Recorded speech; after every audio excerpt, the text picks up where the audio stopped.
Salut Iris. Coucou Salomé. Putain, en plus, toute la semaine, je me suis dit qu'il fallait que je commence d'une autre manière et j'ai pensé à plein de phrases et là, je l'ai pas sorti. Non, Mais je pense que c'est notre salut signature, c'est nous. Oui, c'est nous et c'est comme ça, c'est notre gimmick, comme ils disent. Oui, grave. C'est comme ça, grave. il faut qu'on nous reconnaisse. Non, je tiens vraiment à marquer le début de cet épisode pour vous prouver que je ne disais pas quelque chose de faux la semaine dernière. Donc Salomé tient dans sa main le pigeon. Oui. Le sac pigeon que lui a offert sa mère. Ma mère n'est pas big, mais c'est vrai que je lui ai dit je t'aime quand elle m'a offert, par contre. Mais je l'ai pas regretté. On se retrouve cette semaine pour parler cette fois-ci de la saison 3 de Sex and the City. Est-ce que tout va bien ? Oui, je faisais une petite vérification, j'ai eu un petit coup de chaud. Ouais, on a eu vraiment des moments très durs, des épisodes dans le vent, pas d'enregistrement, parfois caméra, parfois micro, donc voilà, on vérifie, on prend nos précautions. Oh, c'est les aléas du direct, parce qu'on tourne les épisodes un mois avant qu'ils soient diffusés. J'ai dit précaution. Donc voilà, on se retrouve pour la saison 3 de Sex and the City, qui commence au bal des pompiers, pas des moindres. Elles vont à Staten Island, c'est ça, pour exactement. aller voir des pompiers. C'est vraiment très américain ce truc parce que j'ai jamais vu ça en France, ou alors peut-être que j'ai jamais été invitée. Mais ce truc de mecs qui se mettent torse nu, y a ça ? Un peu genre Magic Mike. Je sais, le bal des pompiers en France, oui, c'est une tradition où il y a le même type de show en vrai. Ah bon, ils dansent ? Après, il y a pas, je suis pas sûre qu'il y ait des concours un peu culturistes, ouais, comme ils font avec un jury et tout. Ouais, c'est ça. Non, je sais pas. Mais j'aimerais bien être invitée en jury de bal des pompiers, moi, un jour. Oui, Ça le me rêve. C'est une Oui. reconnaissance sociale. Bah alors, on explique en gros. Donc, on est au début de la saison 3. Par Ouais. ailleurs, franchement, c'est une des saisons qui nous fait le plus marrer. Elle est géniale. Carrie est célibataire, Miranda voit Steve, Samantha, comme d'hab, et Charlotte cherche un mari. Charlotte, ouais, c'est vrai, au début de cette saison, décide qu'elle cherche désespérément un mari. On en reviendra à ça plus tard, mais voilà. Et donc, elles vont à Staten Island, en effet, à un bal de pompiers, parce que Carrie est jurée. Exactement. Devenir le plus beau pompier. Elle traîne ses copines sur ce ferry qui s'éloigne de Manhattan. Et d'ailleurs, elle dit cette phrase qui est très drôle. Elles disent « Comment est-ce qu'une île aussi petite peut contenir tous nos ex réunis ?» Ouais. En voyant cette île s'éloigner. Donc bref, elles arrivent à Staten Island. Il y a le bal des pompiers. Et d'ailleurs, moi, j'aimerais bien parler d'un extrait. Samantha, évidemment, flash sur un des pompiers. Hello 911, I'm on fire. Et du coup, décide de rentrer avec lui. Le mec est complètement débile. Mais genre complètement débile. Ouais. Il est complètement attardé. Et Samantha s'en sert en fait. Elle lui dit vraiment limite en mode genre tais-toi, on s'en fout, on rentre et tout. Je tiens à dire que c'est assez marrant, c'est assez powerful. C'est Samantha, on est dans les années 2000 maintenant. Mais pourtant, si c'était un homme qui faisait ça, la scène serait vraiment très choquante. Ouais, la scène, c'est... il lui parle et elle dit ouais, c'est ça, genre ta gueule. Ouais, genre, mec, Ouais. t'es trop débile. Chut. Ouais. Et en T'inquiète, plus, et tout. elle finit quand même par le pécho, donc c'est le plus beau gosse des pompiers. Elle finit par le pécho et elle est couchée avec lui. Et aller à Est-ce la que caserne. Oui. Est-ce que c'est border, tu trouves, si c'était Un homme, si c'était un homme qui faisait ça la scène transposée dans le sexe inverse, un homme qui va voir une femme qui est trop belle, trop bonne et qui est un peu conne et qui lui dit chut, je veux juste rentrer avec toi, c'est très choquant. Oui, c'est dégueulasse, mais de toute façon, Samantha, elle est choquante. C'est ça, elle Je est trouve qu'il choquante. y a un truc de... En fait, c'est ça que je le remarque encore plus dans la saison 3. C'est ils attribuent vraiment à Samantha tous les traits de caractère d'un homme. C'est C'est ça. exactement ça. En fait, c'est un moyen de dire le fait qu'il soit débile ou pas, bon, voilà. Mais c'est vraiment aussi montrer le garçon qui voit la fille comme une débile, tu vois. Exactement. C'est y a certains types de mecs qui te prennent vraiment pour une blonde, genre et c'est vrai que je trouve ça assez stylé comment ils transposent ça. Et d'ailleurs, ça me fait penser en effet, elle finit par coucher avec lui, elles vont à la caserne, etc. Et elle, ça se retourne contre elle. Donc elle s'est foutue de sa gueule. Elle a fantasmé un délire. Elle l'a objectifié, comme en effet un homme pourrait grave objectifier une femme. Et en fait, elle se retrouve à aller à la caserne. Déjà, la réalité de la caserne, les pompiers, ils sont pas du tout hot comme elle attendait, donc c'est très drôle. Ils sont en train de préparer un chili con carne. Ils ont à peu près la cinquantaine, un peu de bide. Genre, elle est là en mode genre, merde, mon fantasme s'écroule. Ouais, et en fait, ils arrivent... ils finissent par coucher ensemble sur le camion de pompiers. Et à ce moment-là, l'alarme retentit. Elle est nue. Et non, en fait, elle est pas nue. Elle a un pantalon de pompier. Et il y a tous les pompiers qui disent, nous, il faut qu'on parte en urgence, etc. Et elle se retrouve toute nue dans la caserne qui est ouverte sur la rue avec les passants qui passent. Et en fait, elle se retrouve humiliée à son tour. Donc, je trouve qu'il y a un peu une petite revanche. Il y a une petite revanche et surtout, ça m'a vraiment rassurée quant au service des pompiers. Parce que quand il y a une urgence, ils viennent vraiment. Comme quoi. Non mais oui, c'est vrai que en tout cas je trouve que c'est mais d'ailleurs cette saison 3 elle est assez impressionnante parce qu'elle montre beaucoup plus de nudité et de cul que les 2 premières saisons, je sais pas si t'as remarqué. Ouais, c'est vrai. Samantha elle va être de plus en plus incisive, de plus en plus choquante et genre c'est assez frais. Et qui va en fait vraiment comme un homme, là on se répète, mais genre faire aller vers les fantasmes du pompier qui est le grand fantasme de certaines femmes, les grands trucs comme ça. Exactement. Et d'ailleurs, en parlant de fantasmes, cette histoire de bal des pompiers, ça m'a fait penser à quelque chose parce que, en fait, après, il y a tout un parallèle dans cet épisode de la figure du fantasme, mais aussi la figure du mythe, genre le mythe masculin, etc. Et ils font des parallèles avec Cendrillon et différents contes où, en fait, c'est Charlotte qui dit en fait, on est attiré par les pompiers depuis qu'on est petite parce qu'on a toujours voulu être sauvée. Et donc là, Carrie se met sur son ordinateur et dit est-ce que si la Belle au bois dormant, son prince, il n'était pas venu la sauver, elle se serait genre d'un coup réveillée en mode non mais vas-y, c'est bon, je vais vivre ma vie là, genre en mode et est-ce qu'on n'a pas toujours grandi en attendant un prince avec les contes, etc. Et il y a même un moment où la conclusion d'ailleurs elle est méga cheesy, c'est Carrie qui court pour attraper le ferry de Staten Island et elle perd sa Jimmy Choo et elle dit oh no I lost my shoe en mode Cendrillon donc qui perd sa chaussure et donc il y a vraiment en effet ce parallèle de pourquoi on est attiré ou pourquoi on nous a construit avec ces figures masculines super puissantes de un héros qui va venir te sauver, tu vois. Est-ce que toi, t'as ça? Bah, j'ai l'impression que oui, j'ai envie. Après, peut-être que c'est mon âge, mais tu vois, déjà, je trouve qu'il y a un truc quand tu passes à l'âge adulte qui est horrible. Et ça, moi, je suis là-dedans parce que voilà.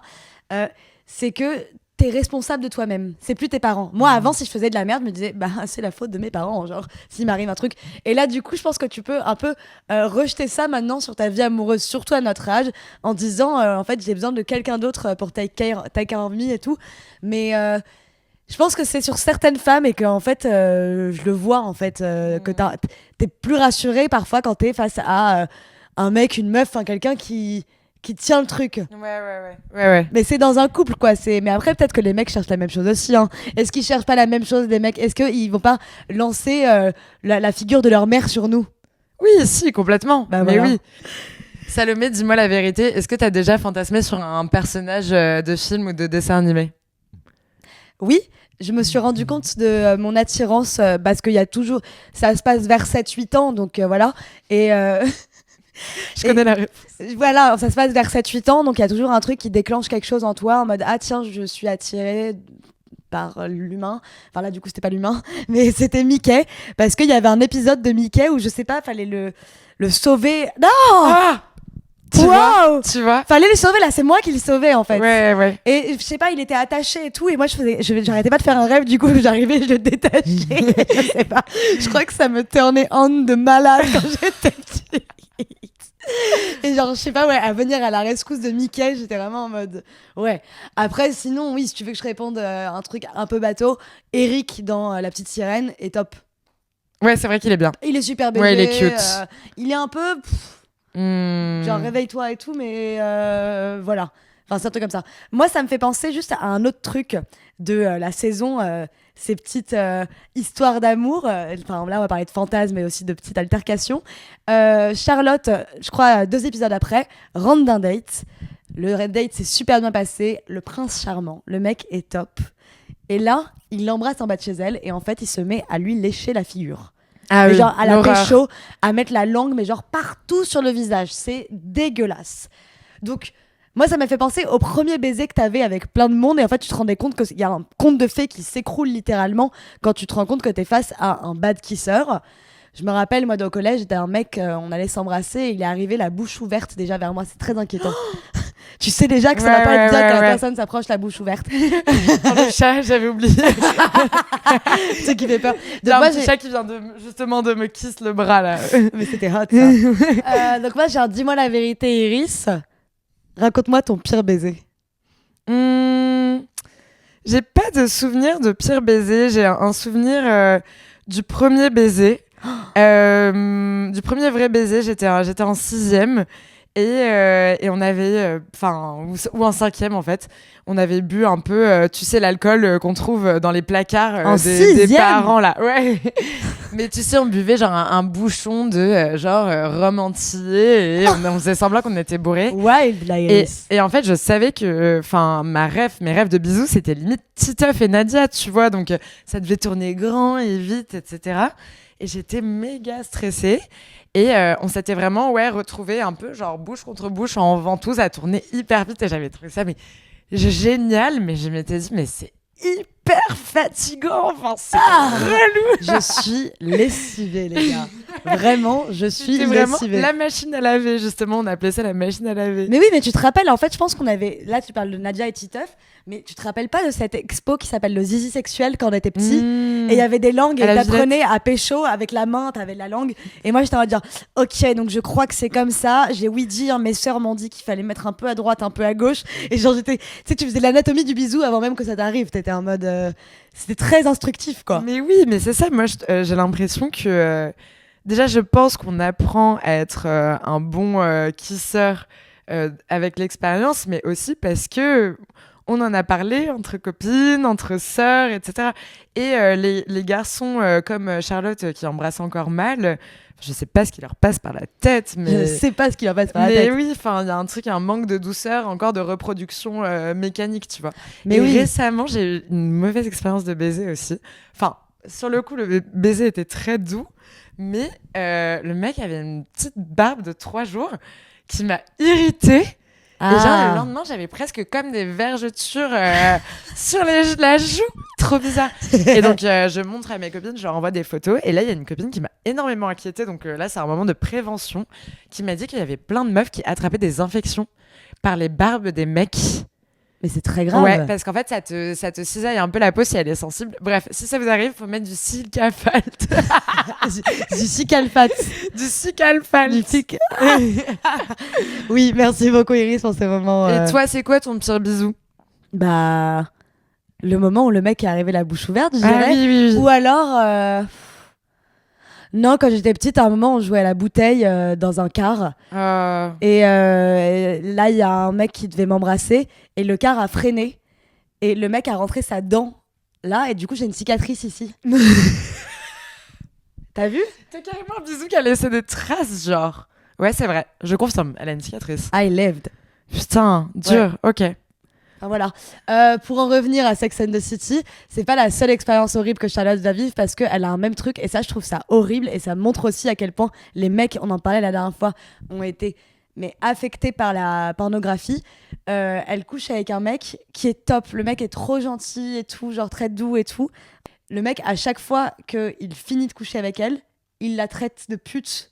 Ah oui, c'est vrai. J'avais dit you fucking whore et le mec il s'en souvient même pas et elle dit mais c'est absolument horrible ce que tu fais. C'est au moment où il jouit, il a une sorte de tourette de l'orgasme. Ouais, c'est horrible. C'est absolument horrible. Enfin bref, cette saison elle est aussi hyper importante parce que c'est la découverte d'un personnage qui est très important qui s'appelle Aidan. Aidan. Est-ce que tu peux me parler un peu de cette rencontre? Qui ne connaît pas Aidan? Il faut qu'on explique. Ouais, raconte. Donc, Carrie, elle a son Mr. Big et elle a donc plein d'amants tout au long des saisons. Et celui-là, il va être très important. On va bien en parler quand on parlera de la fin de cette saison. Mais donc, c'est un monsieur qui fait des meubles, du design. Un gentil. Oui, un gentil. Exactement. Parfois, on dit... D'ailleurs, ça, ouais, très beau. Et d'ailleurs, ça reste dans le langage courant aujourd'hui. enfin dans mon langage courant, Ouais, c'est un dis- Aidan. ouais, c'est un Aidan, c'est ton Aidan. Ça veut dire que t'es dans une relation avec un mec qui est gentil, saine et stylé, genre. Exactement. A priori, ce que Carrie est incapable de faire. Exactement. Vu qu'on la voit agir avec Big, etc. Et donc, elle est avec Stanford et il y a un vernissage donc dans le magasin de meubles où Aidan expose ses meubles. Et Stanford lui dit viens, on y va, le mec qui fait les meubles, il est trop sexy. Donc Stanford, il veut un peu le pécho. Et en fait, quand ils arrivent, ils commencent une discussion avec Carrie. Il y a un petit coup de foudre, ils commencent leur relation. Et Aidan, dès le début de la relation, veut imposer des bases super saines. Donc, ils mettent du temps à coucher ensemble et tout. Et même, il lui fait des réflexions par rapport au fait qu'elle fume. Il veut pas sortir avec elle parce qu'elle fume. Exactement. Et il lui dit... ouais, c'est ça. Genre, je suis désolée, je peux pas date Exactement. Kisser. On ne sait pas s'il a eu un parent malade, s'il a eu un truc, on ne sait pas. Mais c'est un no-go pour lui. Je sais pas vraiment ce qu'on en pense. Parce qu'il y a un côté qui est à la fois bienveillant, genre je ne veux pas que tu te tues, je veux pas que tu te files le cancer en fumant, je ne veux pas faire partie de ce paysage-là. Mais il y a un autre côté qui est, je trouve, un petit peu patronizing.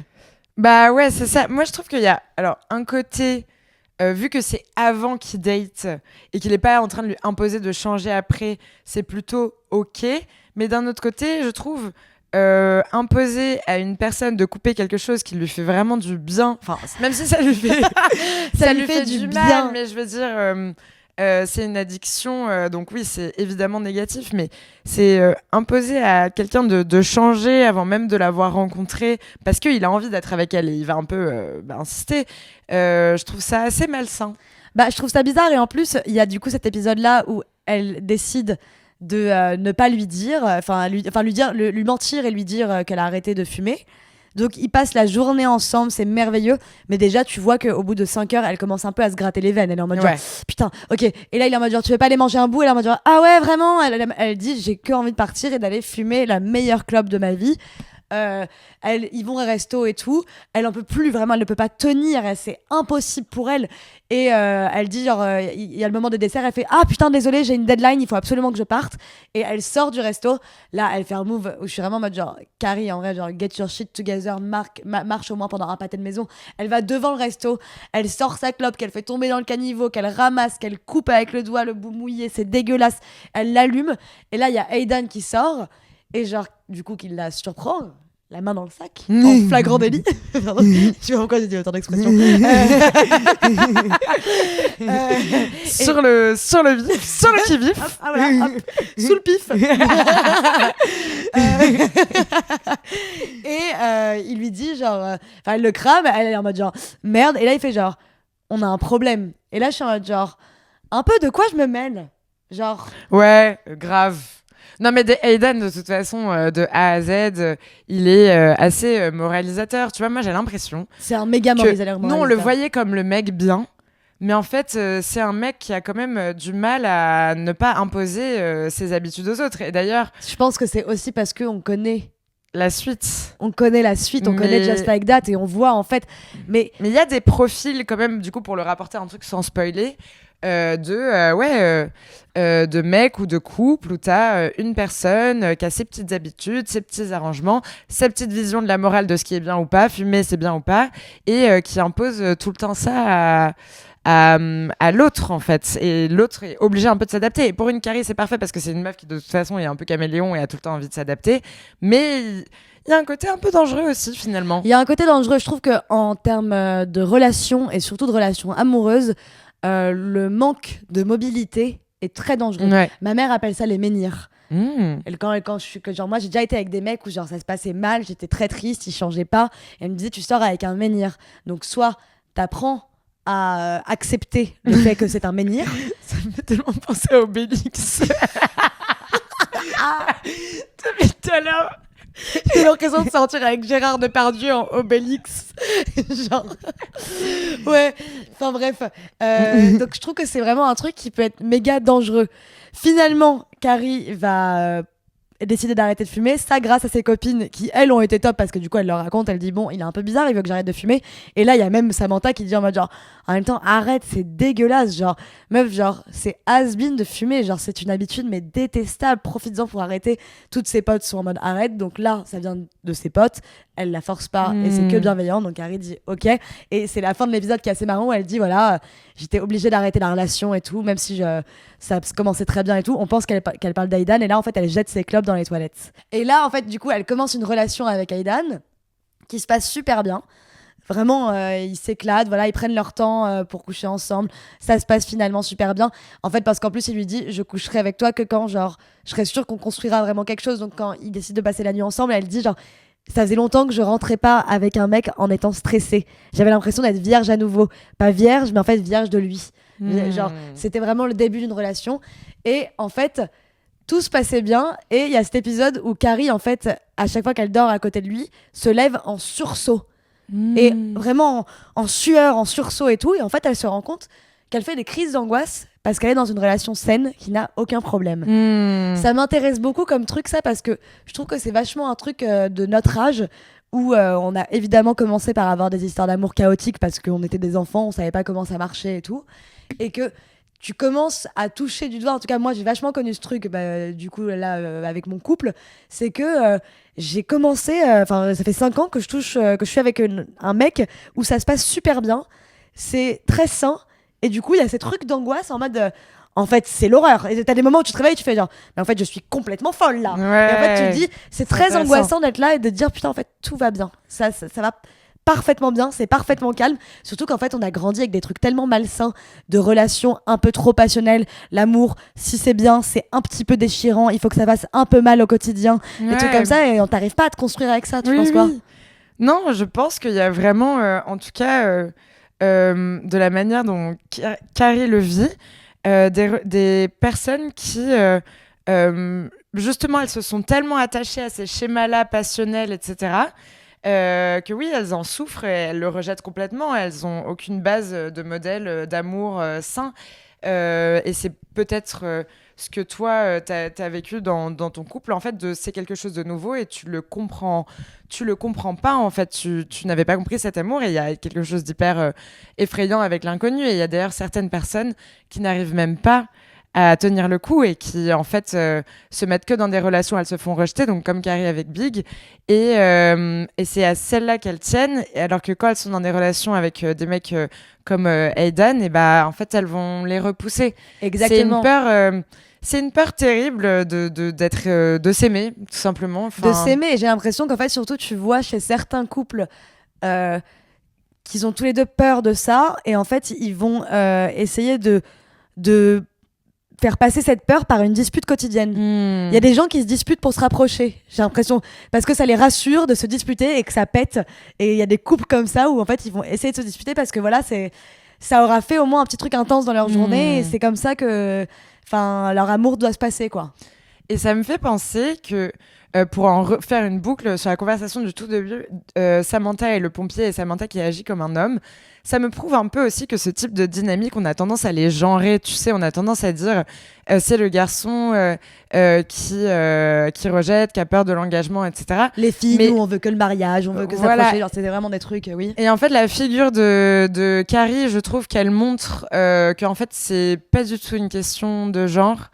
C'est une question de confiance en soi, de s'aimer. Elle devient un peu la figure qu'on attribuerait de masculine et toxique parce que et Aidan il a ce truc assez féminin et je pense qu'ils veulent apporter cette métaphore par le fait qu'il ne veuille pas coucher le premier soir parce que normalement c'est à une femme de s'imposer cette propre règle parce qu'un mec serait prêt à le faire à tous les coups. Et donc en fait j'aime bien qu'ils aient retourné aussi dans la relation de Aidan et Carrie ce genre et la sexualité. Je trouve ça hyper intéressant. Je trouve que c'est une saison qui joue vachement avec le genre, mais par exemple, il se passe un truc qui s'est passé littéralement dans la saison d'avant, mais avec le rôle inversé.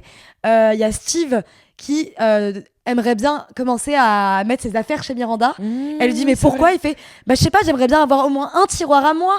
Et là genre Miranda me dit mais c'est pas normal en fait, je suis une femme, pourquoi est-ce que j'ai pas envie? D'ailleurs elle va à des cours pour essayer d'ouvrir ses chakras de femme, des cours où elle danse pour essayer d'être une femme. Oui, et c'est vrai. c'est d'être plus une femme, c'est complètement lunaire ce truc. Elle va à ce cours avec Carrie pour elle se dit que si elle ouvre son instinct de femme et ses chakras de femme, elle voudra plus que son mec emménage chez elle. Mais Steve se retrouve exactement dans la même position que Carrie une saison avant, et c'est du génie parce que c'est un mec et que c'est une saison qui va vachement s'amuser à casser ces trucs. Ouais. Je trouve que c'est une des meilleures saisons Ouais. de toute la série parce qu'elle apporte chaque sujet avec une double perspective comparée aux 2 autres saisons d'avant, en effet. Et genre, ça donne plein de réponses inversées. Ça remet en question tout ce que nous, on a pu analyser souvent. J'ai trouvé ça.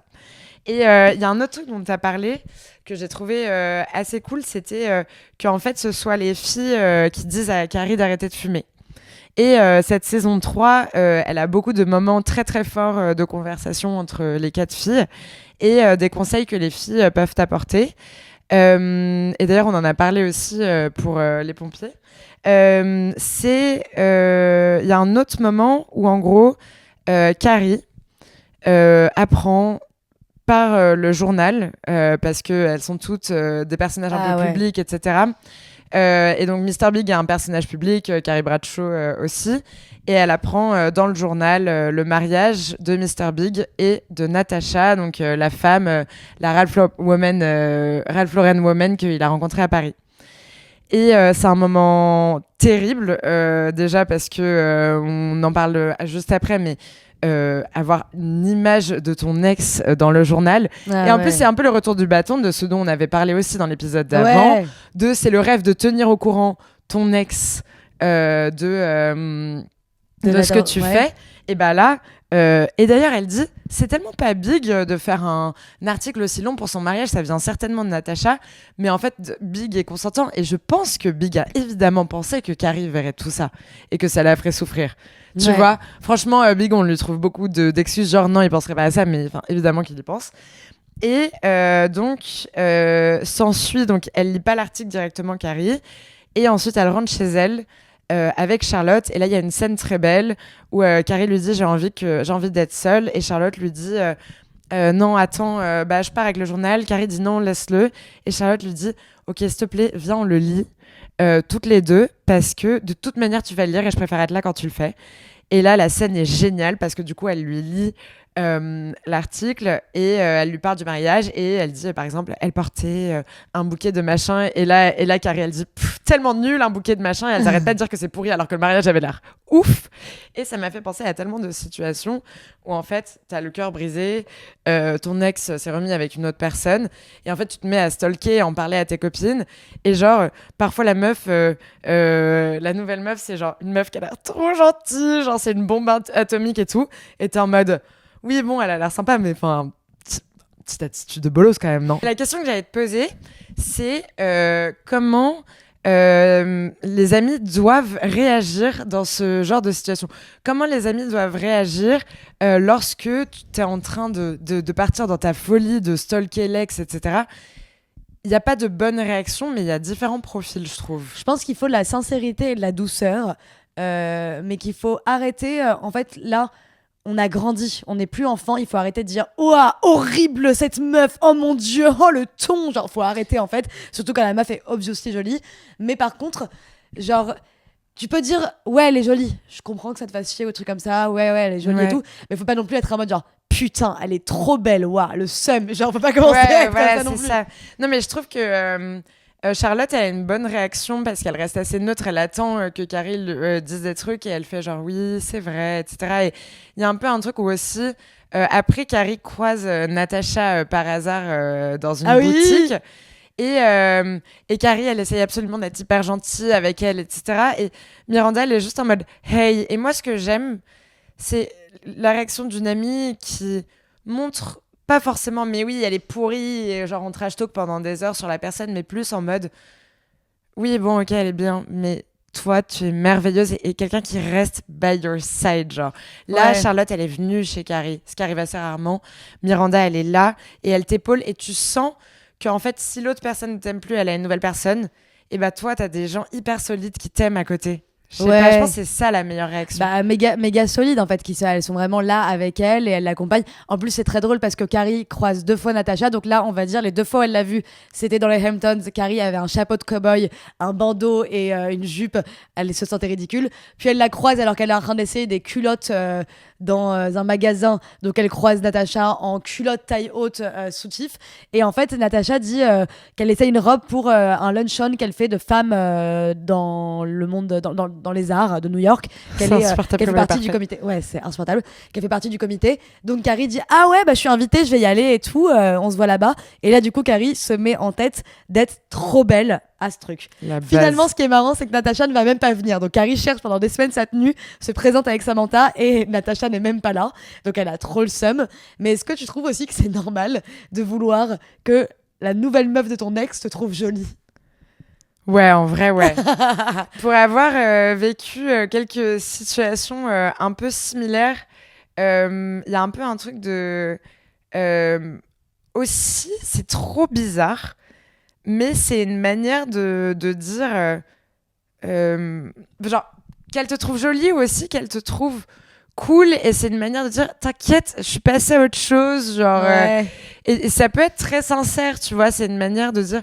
Plus je vais être jolie, plus je vais être présentable, plus ça va être une manière de dire regarde, moi je suis bien dans ma nouvelle vie, genre tu peux mener ton couple comme tu veux, genre c'est grave, ok. En l'occurrence, Carrie, c'est pas le but, elle veut, mais si c'est une manière de montrer que tu continues de survivre. Je pense que c'est pas que un truc de vouloir rendre jaloux ou quoi que ce soit. Non, ouais, c'est ça, c'est pour dire que t'as encore envie et que t'es là et que t'es pas ouais, c'est ça.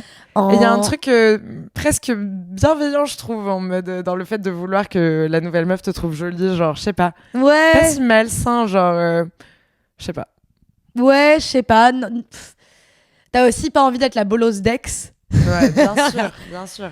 Mais oui, je pense que t'as un truc aussi, t'as envie de montrer, c'est ce que tu disais l'autre jour, que t'as envie de montrer aussi que c'est en terre chill. Tu sais, quand t'essayes d'être un peu trop gentil avec les filles que tu croises pour montrer que t'es une safe place et tout. Exactement. Bah, Carrie, tu sais, quand elle est dans la cabine, quand elle voit Natasha, elle lui dit mais oui, mais elle te va très bien, t'es très belle dedans. Et genre, Miranda, elle fait genre yeah, en mode genre, mais pourquoi t'es trop sympa? Et je pense qu'il y a ce truc de vouloir, en fait, être accepté ou aussi trouver. De quoi être un peu rassuré dans la nouvelle personne, être rassuré du fait qu'on n'est pas détesté, qu'on n'est pas la paria, etc. C'est ça, mais après, ça on le verra dans les prochains épisodes, mais quand Carrie fait ça, c'est pas du tout rassurant et Natasha n'a pas du tout à être rassurée vu que c'est absolument horrible. Vrai. Elle va en perdre une dent. Voilà, ça c'est la bande-annonce des prochains épisodes. Voilà. Et on se retrouve pour le prochain épisode avec une petite surprise. Big surprise. Merci d'avoir assisté à un épisode de...